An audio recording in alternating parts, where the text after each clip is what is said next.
As a Christian, bakit ko sinusuportahan si Pangulong Duterte na kung saan minamak niya naman ang Panginoon? Simple lang ang sagot ko. Sino ba ako para mag-condemn ng tao? If he mocks God, he is accountable for that. We have no right to judge him, only God. I remember the passage in the Bible about a woman caught in adultery. Gusto ng mga tao batuhin siya hanggang mamatay. Pero nung sabi ng Panginoong Hesus, "Let any one of you who is without sin be the first to throw a stone at her." Sometimes, we are hypocritical enough to judge others without reflecting in our own shortcomings. Ipalagay natin na walang Diyos si Duterte. Tayo nakakakilala sa Diyos. Kaya galit na galit tayo kay Duterte. Pero ang tanong ko sa'yo, natutuwa din ba ang Diyos sa buhay mo? Iniisip mo din ba ang kapakanan ng iba o ang pansariling interes mo lang? Ikaw na ang makakasagot niyan, kabayan.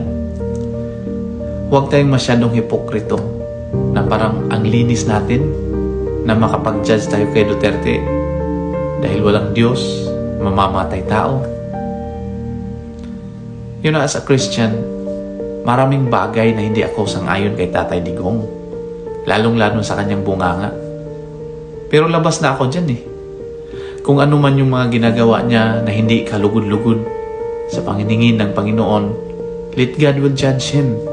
Huwag ikaw, huwag ako dahil makasalanan din tayo.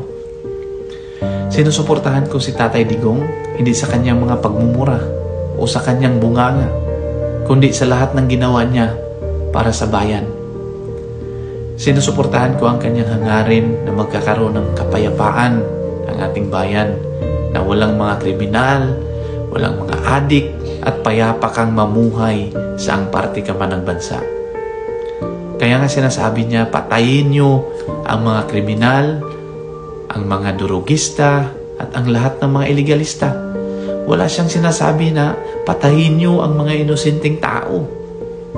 At kung ikaw naman ay walang ginagawang masama, bakit ka naman matatakot? Yung iba kasi pinaglalaban nila ang karapatan ng mga kriminal na namatay. Paano yung karapatan ng mga biktima? Imbis na ipaglaban nyo ang mga biktima ng kasamaan, nagiging protektor tuloy kayo sa masasama. Bakit ang daming galit kay Tatay Digong? Maliban sa kanyang bunganga. Dahil marami kasi ang kanyang mga nasasagasaan. Siya lang naman ang nakakagawa na maraming mga adik ang nagsusurrender at nagbago ang buhay. Siya lang ang nakakagawa na pagbabayarin ang mga malalaking kumpanya ng tax na matagal nang hindi nagbabayad. At marami pang iba. Kaya as a Christian, sinusuportahan ko ang taong sinasabing walang Diyos pero may malasakit sa bayan at may magandang hangarin. Kaysa kilala nga ang Diyos, ngunit sa kaloob-looban, sariling interes lang ang inaasam at sa bayan ay walang pakialam.